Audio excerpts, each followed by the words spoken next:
I was surprised to a huge extent when I disclosed it on YouTube that I left ISRO. Really, I was kind of terrified that when I'm going to say that I left ISRO, I'm going to be slammed left and right. But majority were just praising me. So there are people who appreciate you doing bold things, but it might not be people around you. So that might be one possibility. So swear to God, that's what I was thinking, that even my YouTube career is going to go downhill from here, because what I was known for was the ISRO scientist position, and I left that job. But I did not care. Like, to hell with everybody who is not with me when I'm doing what I want to do. And I'm doing difficult things, I'm working hard, and if you're not supporting me, I don't care about you. But surprisingly, that did not kick my career towards downstream after I left ISRO, my career in social media, but it ramped it up. It actually boosted it up. That became one of my most popular videos. That increased the reach, and people were super supportive. So there are people who are supportive, I understand, but they're mostly not around you. And that's, like, I do not have to show you anything. You look around yourself and you tell them what you want to do, and you see them laugh, and you see them tell you what you should be doing, and you ask them what you should be doing, and they have no idea, but they always have an idea of what you should be doing. So, like, I know what you should be doing, and you know what I should be doing, and I don't know what I should be doing, and you don't know what you should be doing. That's kind of the environment we have, right?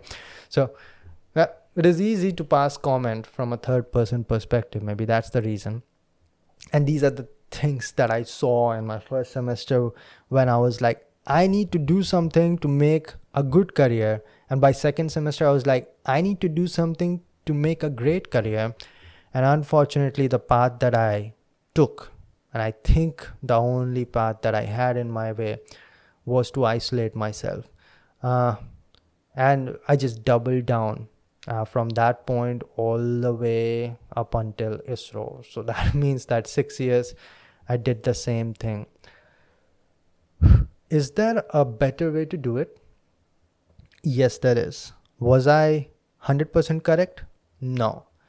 Was the path that I took give me results, and that's why that was correct? Yes, it did give me result. Were there better ways to do it? Yes. What should have been done? Which would be better? What I'm doing right now. So what I'm doing right now is that I'm having friends. I'm totally open about my ambitions. I'm totally open about what I want to do.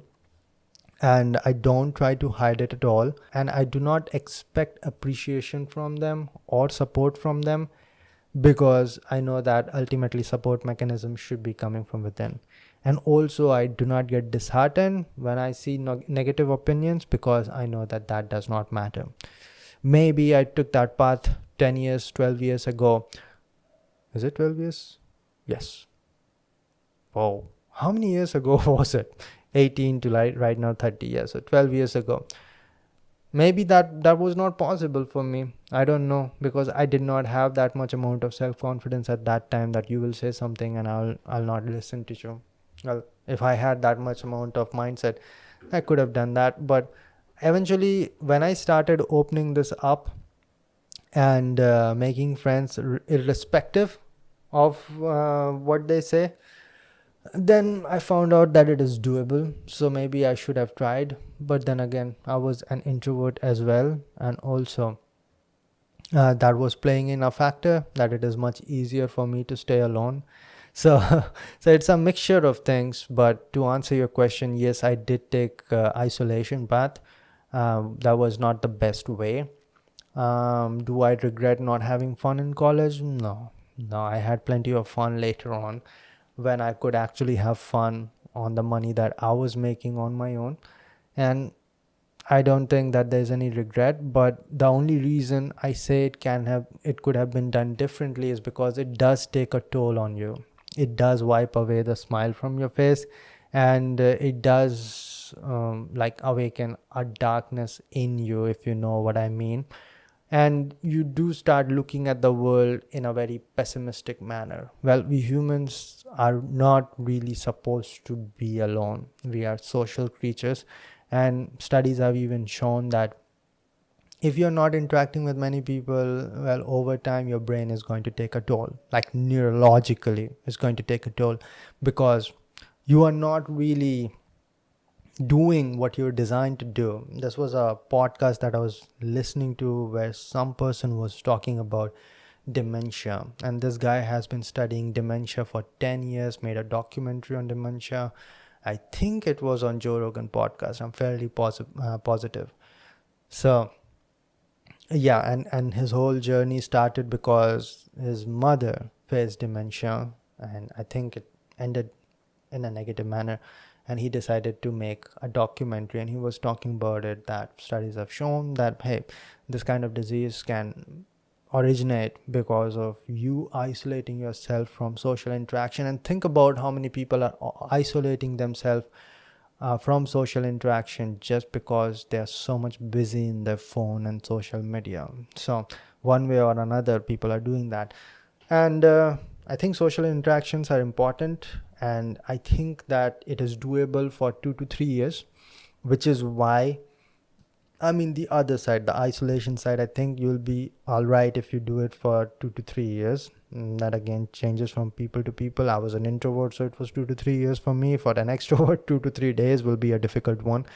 But that is the reason why I generally say do not give more than 2 to 3 years for a competitive examination. There's so many people who are stuck in it for 3 to 4 to 5 years. You're not doing it 100%, or you are damaging some part of your mindset or mentality or your brain structure. I don't know if that's the best word to use it, but loneliness is not the best way. I'm just trying to explain why I was cornered to take that path. And a lot of things in this world gives you result, right? A lot of things in this world gives you result, and then you think that that is what works, that is the only thing that works, and it hurts you to a huge extent. For example, for 6 years everything that I accomplished was only and only because of me. I worked hard towards competitive examination, I got jobs, then I worked hard, I got a better job, I was able to make my dream career happen. I worked extremely hard and made a YouTube channel, I worked extremely hard and made lectures, got paid for that.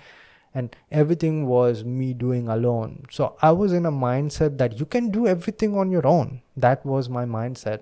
But the reality, I found out like years later, like 6 to 7 years later, that well, you cannot really do everything on your own, and there are few things where you need other people. You need to build a team. And for the longest time, even up to like I think 200,000 subscribers or so, I was doing everything on my own. I was not having a video editor, I was not having a graphic designer, I was not having content writers, nothing. I'm going to do everything on my own. And that was the mindset that was carried from competitive examination. This is an individualistic sport, and I made everything else that I pursued after that an individualistic sport. It helped me a lot in writing. Well, I can do everything on my own, and a book is 100% everything that you do on your own, from the script to the writing to the editing to the cover idea. I did everything on my own. So some careers does benefit like that. Then there are some things like starting or running a company can't do on your own, and then it becomes your hurdle. There's so many people who preaches that things that I learned from competitive examination taught me everything and I used it in every other place. That's not true. That whole idea is how you do anything is how you do everything is not true. You develop and grow and mutate. You learn more things, then you learn more ways, and you will have to find it out. There are fighters, MMA champions, who think that, oh, the way I became champion in UFC, that is how I'm going to be champion in starting this company or becoming an actor in Hollywood. It does not really work out, right? Because it's not really like that. Well, you can use some principles, but you will have to be ready to learn new things as well as you grow and you attack new and new problems. So sometimes the things that you learn from your past experiences and if it gave you success, that becomes a problem, because now you think that everything can be done like this, right? So isolation was one way